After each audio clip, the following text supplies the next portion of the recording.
آپ سن رہے ہیں جستجو کا سفر۔ عبداللہ آج کے دن کا بڑا انتظار کر رہا تھا۔ آج سلیکون ویلی کی ایک بڑی کانفرنس میں اس کی تقریر تھی۔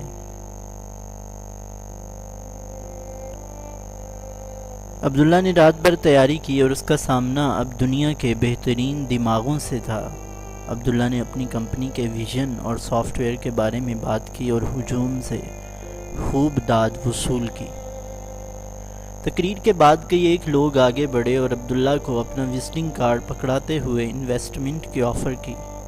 سب سے اچھی آفر ایک وی سی فنڈنگ کی بڑی کمپنی نے کی، $3 ملین کی، اور جواب میں صرف کمپنی کا 15% حصہ وہ لیں گے۔ 2 روز بعد ملاقات کا وقت طے ہوا۔ عبداللہ 2 دنوں تک پلان بناتا رہا کہ ان پیسوں سے کیا کرے گا، کون سی ٹیم ہائر کرے گا اور کون سی پروڈکٹس کتنے عرصے میں بنائے گا۔ ملاقات کے بعد انویسٹر صاحب نے کہا، عبداللہ ہم چاہتے ہیں کہ تم یہاں امریکہ میں آ جاؤ، یہیں ٹیم ہائر کرو اور خوب محنت کرو، ہمیں کامیابی کا 100% یقین ہے۔ جی بہتر، مگر ٹیم تو میں پاکستان میں ہائر کروں گا، ہمارے ملک میں بہت ٹیلنٹ ہے۔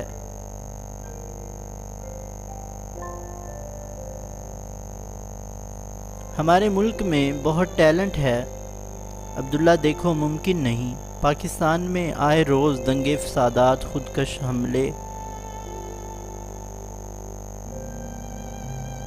حملے اور پتہ نہیں کیا کچھ چلتا رہتا ہے۔ وہاں پیسہ لگانا رسک ہے جو ہم نہیں لے سکتے۔ سال بھر میں پروڈکٹ بنا کے کمپنی کسی اور کو بیچ دیں گے، پھر تم جو چاہے کرنا پیسوں سے۔ ہاں مگر کمپنی سال میں نہ بکی تو کیا ہوا؟ 2 سال میں، 4 سال میں، ہمیں کوئی جلدی نہیں، انویسٹر صاحب نے مسکراتے ہوئے جواب دیا۔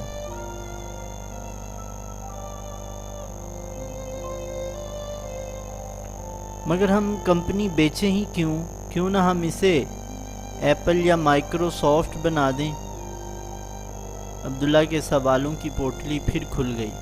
نہیں عبداللہ، جو سرمایہ لگاتے ہیں وہ انتظار نہیں کر سکتے۔ عبداللہ گویا ہوا، سر ٹیم پاکستان میں ہائر ہوگی، آپ کو اعتبار نہیں تو میں آپ کے پاس رہ جاؤں گا بطور تاوان، ورنہ مجھے منظور نہیں۔ اور انویسٹر صاحب اٹھ کر چلے گئے۔ عبداللہ کافی دیر تک سوچتا رہا، ایسے تو مسئلہ حل نہیں ہوگا، کچھ سوچنا پڑے گا۔ عبداللہ نے قیام کو کچھ طویل کیا اور کوئی 25 سے اوپر سرمایہ کاروں اور کمپنی کھولنے میں معاونت کرنے والوں سے ملاقاتیں کی۔ کسی نے اسے شاندار جاب کی آفر کی تو کسی نے اس کے آئیڈیاز کو بیکار قرار دیا، حتیٰ کہ پاکستانی کمپنی میں انویسٹ کرنا نہیں چاہتا۔ عبداللہ بڑا دل برداشتہ ہوا۔ اس نے سوچا اگر معمولی سی فنڈنگ ملک سے مل جائے تو بھی کام چل سکتا ہے، وہاں بھی تو اتنے ادارے موجود ہیں، غیر سے پیسہ لیں ہی کیوں؟ یہ سوچ کے اسے بڑا اطمینان ہوا۔ اس نے باقی ماندہ دن کنسلٹنگ کے گن کے پورے کیے اور واپس پاکستان چلا گیا۔ پاکستان پہنچ کے پتہ لگا کہ اس کی company start up world cup میں شارٹ لسٹ ہو گئی ہے اور وہ آرمینیا پہنچ گیا اور ایک بار پھر پہلی پوزیشن لے کے پہلا ورلڈ کپ جیت لیا۔ اس سے اسے کافی حوصلہ ملا۔ عبداللہ نے سب کچھ بلا کے پھر سے کام کرنے کا سوچا۔ اگلے چند ماہ گرانٹ پرپوزل لکھتا رہا۔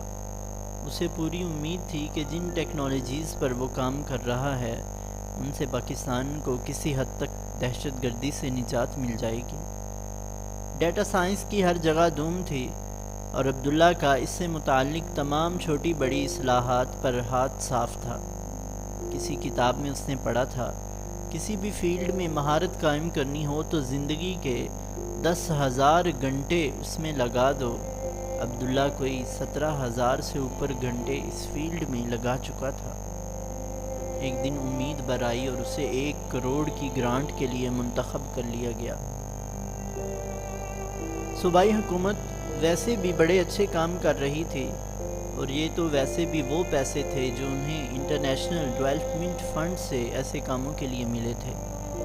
عبداللہ مہینے بھر سے آنے والے چیک کا انتظار کرتا رہا مگر وہ نہ آیا۔ اس نے بارہا کال کی مگر ہر بار صاحب کسی دورے پر ہوتے۔ اس نے یہاں تک کہہ دیا بھائی نہیں دینے پیسے تو بتا دو، کوئی جواب تو دو، مگر اعلیٰ عہدے داروں کی صرف آنکھیں ہوتی ہیں، کان نہیں، یا شاید حواس خمسہ ہوتے ہیں مگر دل نہیں۔ وہ متعدد بار ان کے آفس بھی گیا مگر وہ عبداللہ جیسے چھوٹے بندوں سے مل لیتے تو صاحب کہلاتے ہی کیوں؟ عبداللہ کو آج ایک حدیث یاد آ رہی تھی، جو حکمران ضرورت مندوں اور غریب لوگوں کی شکایت سننے کی بجائے اپنے دروازے بند رکھے گا تو پھر اس حکمران کو جب خود مدد کی ضرورت ہوگی تو اللہ تعالیٰ بھی اپنے دروازے اس کے لیے بند کر دے گا۔ عبداللہ نے کوشش جاری رکھی، صاحب کا تبادلہ ہو گیا، نئے صاحب آ گئے، نئے صاحب حج پر چلے گئے اور پھر ملک میں الیکشن آ گئے، پھر سب بجٹ بنانے میں لگ گئے، پھر صوبائی بجٹ بنانے میں لگ گئے اور پھر نئے صاحب کا بھی تبادلہ ہو گیا اور نئے سے نئے صاحب ابھی آئے نہیں۔ عبداللہ نے وفاقی سطح پر قائم اداروں کو پرپوزل دیے۔ اس نے انہیں بتایا کہ جن پروڈکٹس پر آپ $1 ملین لائسنس کی مد میں دیتے ہیں وہ ہم خود $1,00,000 میں بنا سکتے ہیں، پھر آپ دوسرے ممالک سے زر مبادلہ کمانا۔ پھر سے ایک دور شروع ہوا ملاقاتوں کا، گفتگو کا، پرپوزل جمع کروانے کا، مگر نتیجہ ندارت۔ آخر میں کہا گیا کہ آپ کے ٹیکنیکل پرپوزل میں جان نہیں۔ عبداللہ نے کہا جناب والا آپ کے ملک میں کوئی دوسرا ہے ہی نہیں جو انہیں صحیح طرح سمجھ سکے۔ بڑی مشکلوں سے ایک صاحب سے بالمشافہ ملاقات کروائی گئی، جنہوں نے پرپوزل پڑھا تھا۔ انہوں نے فرمایا ڈاکٹر عبداللہ ہم نے آپ کو ٹی وی پروگرام میں دیکھا تھا، جو باتیں آپ کرتے ہیں وہ ہمیں پسند نہیں ہیں۔ عبداللہ نے لاکھ سمجھایا کہ جس پروگرام کی آپ بات کر رہے ہیں وہاں میں زندگی میں بھی نہیں گیا اور اس پروگرام کا میرے پرپوزل کے معیار سے کیا تعلق، مگر ان صاحب نے جو بات کہہ دی سو کہہ دی۔ جس ملک میں نام کے ساتھ لگا عہدہ عقل کا تعین کرے وہاں ایسے نادر الوقوع حادثات روز ہوتے ہیں۔ میٹنگ سے واپسی پر عبداللہ کو اپنے بچپن کی کہانیاں بڑی یاد آ رہی تھیں، جہاں بونے صرف پستہ قد والے ہی ہوتے تھے۔ سارے ذرائع کو آزمانے کے بعد صرف ایک حکومتی ادارہ بچا جہاں سے عبداللہ کو پوری امید تھی کہ کام بن جائے گا۔ آج ان سے ملاقات تھی۔ عبداللہ رات بھر دعا مانگتا رہا، یا اللہ یا اللہ، یہ آخری در ہے اس دنیا میں، یہاں سے ضرور کچھ کروا دے۔ سارے معاملات طے پا گئے تو صاحب نے فرمایا بھائی عبداللہ مبارک ہو، اتنا بڑا پروجیکٹ ملنے والا ہے، بس کچھ ہی دنوں میں کام شروع کرتے ہیں، مگر ہمارا کیا خیال کرو گے؟ جی میں کچھ سمجھا نہیں۔ ارے بھائی ہم نے جو اتنی محنت کی اسے منظور کروانے میں، 30% جو پیسے آئیں گے ان میں سے ہم رکھ کے باقی آپ کو دے دیں گے۔ میرا سیکٹری آپ کو 3 پروفائلز دے گا، آپ تینوں کو رکھ لیں $1,00,000 مہینے پر، اور اب کے باہر جائیں تو 2 نئے والے آئی فونز لیتے آئیے گا۔ عبداللہ کا غصہ اس کے چہرے پر آ کر ثبت ہو گیا۔ اس نے بڑی مشکل سے کہا سر آپ کے پاس تو اللہ کا دیا سب کچھ ہے، ان پیسوں کی تو کوئی اوقات ہی نہیں ہے، میرا پروجیکٹ آپ کی شرائط کے بعد آدھا بھی نہیں ہوگا۔ اب غصے کی باری صاحب کی تھی، تو کیا آپ نے ہمیں اپنا چپڑاسی سمجھ لیا ہے جو ہم آپ کے لیے فون کرتے پھریں؟ عبداللہ یہاں تم جیسے درجنوں روز جوتیاں چٹکھاتے ہوئے ملاقات کا وقت لینے آتے ہیں اور ذلیل ہو کے چلے جاتے ہیں، ہماری ملاقات ختم۔ عبداللہ نے واپسی کی راہ لی۔ وہ سوچ رہا تھا کچھ لوگ زندگی بھر انا کی پرورش کرتے ہیں اور گھمنڈ کو پالتے ہیں، اور پھر ایک وقت ایسا آتا ہے کہ وہ اور ان کا گھمنڈ اکیلے رہ جاتے ہیں، باقی سب کچھ چھوڑ جاتے ہیں۔ عبداللہ نے آج پھر اللہ سائیں کو خط لکھا، اے اللہ ہمیں کہ خیر کی خبر سنا اور ہمیں خیر ہی پر مطلع فرما، اے اللہ ہمیں عافیت نصیب فرما اور ہمیں ہمیشہ عافیت سے رکھ، اے اللہ ہمارے دلوں کو تقوی کے کاموں پر جمع فرما دے اور ہمیں ان اعمال کی توفیق دے جن سے تو راضی اور خوش ہو۔ اے ہمارے پروردگار، ہم پر گرفت نہ فرما جب ہم بھول چوک جائیں، مالک ہم پر وہ بوجھ نہ ڈال جو تو نے ہم سے پہلے لوگوں پر ڈالے تھے۔ اے پروردگار، ہم سے وہ بوجھ نہ اٹھوا جس کو اٹھانے کی ہم میں طاقت نہیں ہے۔ ہمارے ساتھ نرمی برت، ہم سے درگزر فرما، ہم پر رحم کر، تو ہی ہمارا کارساز ہے، سو ہمیں کافروں پہ غالب کر۔ عبداللہ نے ملک سے کسی فنڈنگ کا آئیڈیا ہمیشہ کے لیے دل و دماغ سے نکال دیا۔ یہاں کسی کو اپنی پروڈکٹ کے بارے میں سمجھانا پروڈکٹ بنانے سے زیادہ مشکل کام ہے۔ بلو اس سے کہتی، عبداللہ دال روٹی چل رہی ہے، گھر ہے، گاڑی ہے، بچے اسکول جا رہے ہیں، کمپنی میں 20 سے اوپر ملازم ہیں، تو کیوں پریشان رہتا ہے؟ عبداللہ اس سے کہتا، اگر وہ 2000 لوگوں کو ملازمت دے سکتا ہے تو 20 لوگوں پر اکتفا کیوں کرے؟ دیکھ بلو، عبداللہ گویا ہوا، اس وقت امت کو سب سے زیادہ ضرورت پیسوں کی ہے۔ کئی ثاقب الذہن لوگ موجود ہیں مگر وسائل ان کے پاس نہیں ہیں۔ دیکھ میں نے کتنے دھکے کھائے مگر ڈیلا نہیں ملا۔ یہ ملک مسجدوں پر، مدرسوں پر، ہسپتالوں پر، حتیٰ کہ کھیل کے میدانوں پر بھوکھوں کو روٹی کھلانے پر، زلزلے کے متاثرین کو، بیواؤں کو، یتیموں کو سب کو چندہ دے دیتا ہے مگر بزنس کے لیے نہیں۔ جو بھیک مانگنا سکھاتے ہیں انہیں پیسے مل جاتے ہیں، جو کشکول توڑنے کا ہنر جانے انہیں نہیں۔ زندگی میں کوئی امنگ نہ ہو، آرزو نہ ہو، پلان نہ ہو، چاہ نہ ہو تو زندگی موت بن جاتی ہے۔ عبداللہ جیتے جیتے مرنا نہیں چاہتا تھا۔ اسے کچھ ماہ بعد آنے والے رمضان کا انتظار تھا کہ وہ پھر مفتی صاحب کے ساتھ اعتکاف میں بیٹھ سکے، اور مسجد ہی وہ جگہ تھی جہاں عبداللہ کو قرار آتا تھا۔ ویسے تو وہ بے قرار ہی رہتا تھا۔ آج کل عبداللہ کے کمپنی کے تھوڑے بہت کاموں کے علاوہ صرف 2 کام تھے، کتابیں پڑھنا اور فیس بک۔ وہ 1000 صفحات روزانہ کی رفتار پر پہنچ چکا تھا۔ ایک دن اس سے کسی نے پوچھا کہ حافظہ تیز کیسے ہو، آدمی اتنا پڑھ بھی لے اور ذہن میں بھی رہ جائے؟ عبداللہ نے مسکراتے ہوئے کہا، ہم کبھی گندی پلیٹ میں کھانا نہیں ڈالتے، اور علم کی آنرشپ اللہ سبحانہ و تعالیٰ کے پاس ہے۔ اگر ذہن صاف نہ ہوگا تو وہ بھی نہیں آئے گی۔ آنکھوں کی حفاظت کریں تو حافظہ تیز ہو جاتا ہے۔ جس ذہن میں ناچ گانے، فحاشی اور بیہودہ لطیفے بھرے ہوں وہاں علم کہاں سے آئے؟ عبداللہ روز فیس بک پر کچھ نہ کچھ ایسا لکھ دیتا کہ لوگ چڑ جاتے اور اسے خوب سناتے۔ وہ ان سب باتوں پہ خاموش رہتا، اسے ٹھنڈا مزاج پسند تھا۔ وہ بلو سے کہتا، بیوقوف آدمی یا تو عقل سیکھنے کی کوشش کرتا رہے اور عقل مندوں کی مجلس میں بیٹھ کر ان کی گفتگو سنے اور ان کے اعمال کی علت سمجھنے کی کوشش کرے، یا پھر اپنے آپ کو کسی عقل مند کے حوالے کر دے، یا پھر خاموشی سے موت کا انتظار کرے۔ اسے بہت تعجب ہوتا تھا جب وہ فیس بک پر ایسی تصویریں دیکھتا کہ بیوی تو مکمل شرعی پردے اور حجاب میں ہے اور شوہر صاحب نے گھٹنوں تک شارٹس اور بغیر آستینوں والی ٹی شرٹ پہنی ہوئی ہے، جیسے فیشن کا حق صرف مرد کو حاصل ہے۔ اسے نہ تو شارٹس اور ٹی شرٹ سے کوئی بیر تھا نہ برقعے سے۔ وہ محظوظ یہ سوچ کے ہوتا کہ کاش کوئی ایسی بھی تصویر نظر آئے جس میں بیوی ماڈرن لباس میں ہو اور شوہر حبا پہنے، پگڑی باندھے، ہاتھ میں تسبیح اور یہ لمبی داڑھی کے ساتھ کھڑا ہو۔ جو معاشرہ پہلی تصویر پر کچھ نہیں کہتا، اسے دوسری تصویر پر بھی کچھ کہنے کا حق نہیں ہے۔ عبداللہ سوچتا، پاکستان میں مرد عورتیں ہیں اور عورتیں مرد، اگر پیمانہ صبر و برداشت ہو۔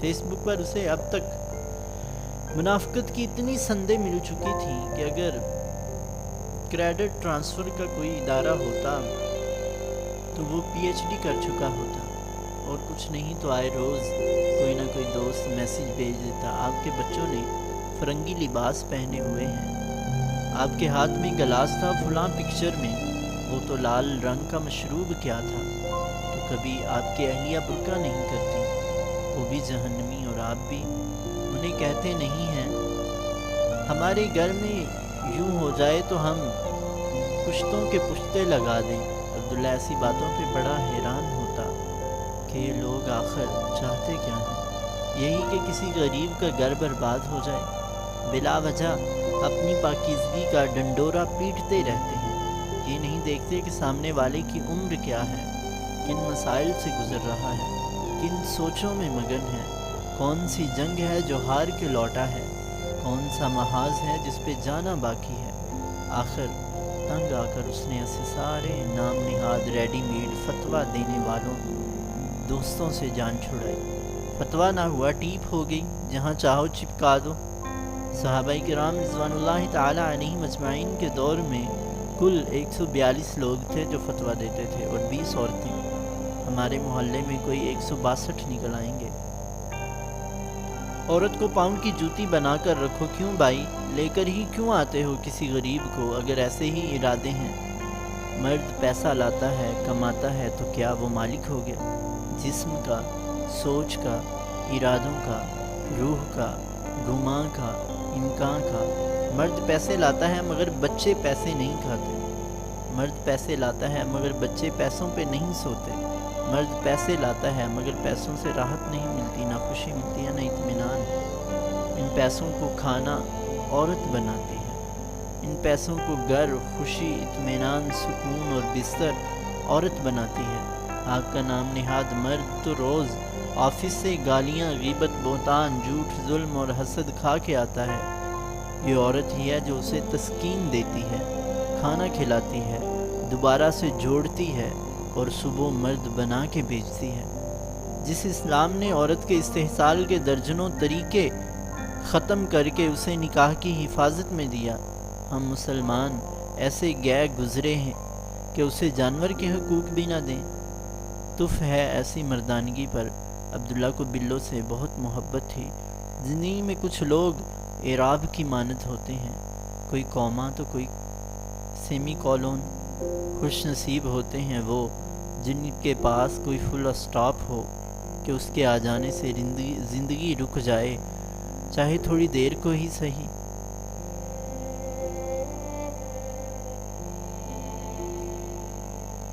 آج کراچی سے عبداللہ کے دوست ماہر فاروقی آئے تھے۔ بڑے ہی بردبار قسم کے معصوم آدمی تھے، MBA بھی کیا تھا اور مسجد کے امام بھی تھے، یعنی ایک تو شریف اوپر سے مولوی، بڑی مشکل سے ایسے لوگ ملتے ہیں۔ ماہر بھائی خاموش لاؤڈ سپیکر ہیں، زبان خاموش رہتی ہے مگر پورا جسم بول رہا ہوتا ہے، آنکھیں تو چپ ہی نہیں ہوتی۔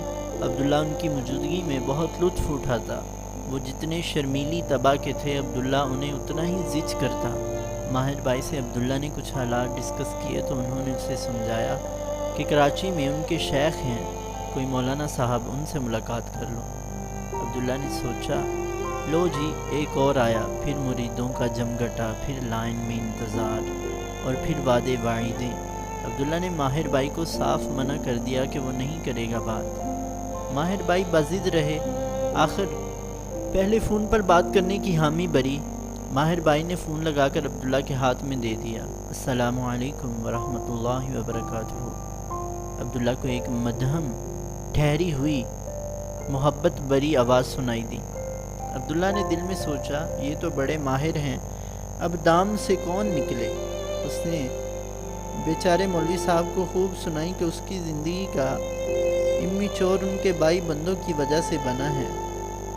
مولوی صاحب بارہا کہتے رہے، آپ غلطی سے ڈاکٹر سمجھ کر کمپاؤنڈر سے ملتے رہے ہو۔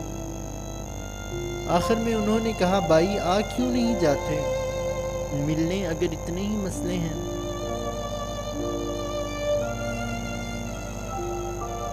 یہ کاری وار تھا۔ عبداللہ نے پینترا بدلا کہ آپ حضرت ٹائم ہی نہیں دیں گے، اب میں 50,000 کا ٹکٹ آپ کے دیدار کے لیے تو خریدوں گا نہیں۔ مگر مولوی صاحب نے بالمشافہ ملاقات کا وعدہ کر لیا اور کہا جتنا ٹائم چاہیے ملے گا، اور فون بند۔ عبداللہ کو یہ بلے لگے، مفتی صاحب کے ادب کی وجہ سے ان کی مصروفیات کو دیکھتے ہوئے عبداللہ ان سے بے تکلفی سے بات نہیں کر پاتا تھا کہ مبادا وہ ناراض ہو کر ملنا ہی نہ چھوڑ دیں۔ اس نے ایک دو بار مفتی صاحب کو کسی سے سخت لہجے میں بات کرتے ہوئے سن لیا تھا، اور وہ سوچتا تھا اگر اس سے کبھی ایسے بات کر لی تو وہ تو مر ہی جائے گا۔ عبداللہ نے سوچا یہ نئی مولوی صاحب سے اگر بن گئی تو اچھا ہے، کوئی متبادل بھی ہاتھ آ جائے گا اور شاید وہ ان سے بے تکلفی سے بات کر سکے۔ انہوں نے اکیلے میں ٹائم دے کر عبداللہ کا دل آدھا تو جیت ہی لیا تھا۔ عبداللہ اگلے ہی روز مولوی صاحب کے پاس کراچی پہنچ گیا۔ وہ راستے بھر سوچتا رہا کہ ملک کا ہر شخص امت کے واسطے کام کرنا چاہتا ہے اور انفرادی لوگوں کے لیے کسی کے پاس وقت نہیں۔ وہ کہاں جا کے رہے جو کہیں کا نہ رہے۔ مولوی صاحب بہت خوش مزاج، ہنستے بولتے شخص تھے۔ عبداللہ کو مسکرانے والے مولوی بہت پسند ہیں۔ یہ تو شکل سے بھی بچوں کی طرح معصوم تھے اور تھے بھی غریب، عام سی 100 روپے والی چپل، 20 روپے گز والے کپڑے کا جوڑا اور عام سی ٹوپی۔ عبداللہ کو ماہر بھائی کی تمام باتیں ان صاحب کے بارے میں مبالغہ آرائی لگیں کہ عقیدت مند مرید ایسے ہی بڑھا چڑھا کے بولتے ہیں کہ ہمارے حضرت کو یہ پروجیکٹس اور فلاں فلاں۔ خیر مولوی صاحب نے عبداللہ کو دوپہر کا کھانا کھلایا جس میں بکرے کی کلیجی تھی۔ عبداللہ کو کلیجی بہت پسند تھی۔ اس نے بلا تکلف پیٹ بھر کے کھانا کھایا اور کہنے لگا، مولوی صاحب آپ واحد مولوی ہیں جو کلیجہ کھلاتے ہیں، باقی تو سب کھاتے ہیں۔ مولوی صاحب نے عبداللہ کو ساتھ لیا اور ایک فیکٹری میں لیکچر دینے چل پڑے۔ لیکچر کے دوران عبداللہ سوچتا رہا کہ بڑی نپی تلی بات کرتے ہیں اور باطونی لوگوں سے بہت مختلف ہیں۔ بیان کے بعد کھانا لگا تو مولوی صاحب کھانا کھائے بغیر واپس آ گئے۔ فیکٹری کے مالک نے بامشکل تمام ہاتھ میں کوئی چھوٹا سا تھیلا پکڑا دیا۔ عبداللہ نے سوچا کھانا کھا لینا چاہیے تھا اور لیکچر دینے کے بھی پیسے لینے چاہیے تھے۔ خیر گاڑی میں بیٹھتے ہی مولوی صاحب نے ملنے والا تحفہ عبداللہ کے ہاتھ میں پکڑا دیا۔ اس میں ایک انتہائی قیمتی عطر تھا۔ عبداللہ نے کہا یہ تو آپ کی مزدوری ہے، اتنی محنت سے لیکچر دیا اور آپ نے ایک نظر دیکھا بھی نہیں ملنے والے تحفے کو۔ انہوں نے کچھ نہیں کہا اور کہا رکھ لو عبداللہ۔ عبداللہ خدا حافظ کہہ کر دوبارہ ملنے کا وعدہ کر کے چلا آیا، مگر سوچتا رہا کچھ لوگ آج بھی موجود ہیں جو صرف اللہ کے لیے کام کرتے ہیں، بغیر کسی غرض، بغیر کسی فائدہ کے۔ عبداللہ نے اپنی تمام توجہ ایک نئے سافٹ ویئر بنانے پر لگا دی۔ نہ کوئی دوست آتا، نہ ہی عبداللہ کہیں جاتا۔ ہفتوں اپنے کمرے میں بیٹھا کوڈ لکھتا رہتا۔ جب بھی کسی سے بات کرنے کا دل چاہتا تو گھر کے قریب موجود پیپل کے گھنے درخت کے نیچے بیٹھ جاتا اور اسی سے باتیں کرنے لگتا۔ اسے یہ پیپل کا درخت بڑا پسند تھا۔ عبداللہ اسے پیپل بائی کہہ کر مخاطب کرتا۔ آج عبداللہ پچھلے 2 گھنٹے سے درختوں کو گھور رہا تھا۔ کبھی اس کی شاخوں پہ ہاتھ پھیرتا تو کبھی تنے سے گلے لگ جاتا، کبھی پتوں پر پڑی شبنم دیکھتا تو کبھی اس کے اوپر بیٹھ جانے والے پرندوں سے محظوظ ہوتا۔ وہ درخت کو ایسے پیار کرتا جیسے کوئی اپنے بچوں کو پیار کر رہا ہو۔ عبداللہ سوچنے لگا اس کی زندگی اس پیپل کے درخت سے کتنی مشابہ ہے۔ عرصہ پہلے لوگوں نے زمین میں ایک بیج دبایا ہوگا اور بھول گئے ہوں گے۔ زمین، سورج، ہوا، پانی، حشرات الارض سب نے مل کر اسے سینچا ہوگا۔ بیج میں سے زندگی نکلی ہوگی، کومپل آئی ہوگی اور پھر اس نازک سی کومپل نے زمین کا سینہ پھاڑ کے اپنے وجود کا اعلان کیا ہوگا۔ پھر وہ بڑھتی چلی گئی ہوگی۔ آس پاس کی ہواؤں کے زور اور تھپیڑے سہنے کے لیے اس کا تنا طاقتور ہوتا چلا گیا ہوگا، اور پھر شاخیں، پھر پھول اور پھل، اسی کا نام تو زندگی ہے۔ عبداللہ سوچنے لگا کہ اس کے ملک کے لوگوں نے اسے بھی زمین میں دبا دیا۔ یہ تو ان کو معلوم ہی نہیں تھا کہ وہ بیج ہے۔ اللہ کی قدرت نے اسے سینچا اور وہ زمین کا سینہ توڑ کر باہر نکل گیا۔ معتذرین اور حاسدین کے حسد سے بچنے کے لیے اس کا بھی تنا موٹا ہو گیا گر جانے کے خوف سے اس نے بھی اپنی جڑیں زمین سے چپکا لیں، اور وہ بھی آج اس پیپل کے درخت کی طرح کھڑا حالات کا مقابلہ کر رہا ہے۔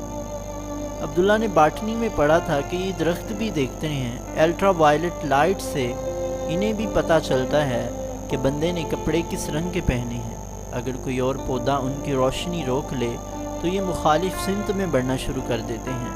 پانی کم ہو تو جڑیں دور دور تک پھیلا دیتے ہیں۔ عبداللہ کو لگتا ہے کہ درختوں کی میموری بھی ضرور ہوتی ہوگی، بھلا پانی دینے والوں کو بھی کوئی بھولتا ہے، انہیں خوف بھی آتا ہوگا۔ جب ایک پودے پر وائرس حملہ کر دیں تو آس پاس والے پودے خود بخود اس وائرس سے بچنے کے لیے کیمیکل بنانا شروع کر دیتے ہیں۔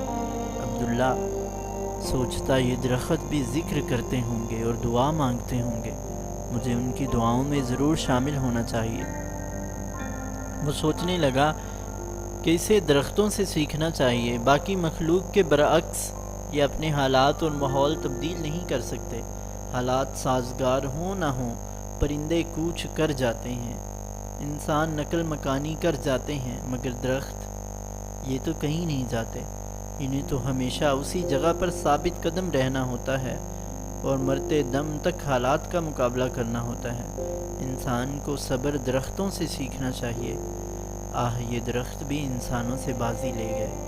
عبداللہ نے بیگی آنکھوں سے درخت کو بوسہ دیا جو اسے بھی سایہ دیتا ہے جو اسے کاٹ رہا ہو، اور گھر واپس روانہ ہو گیا۔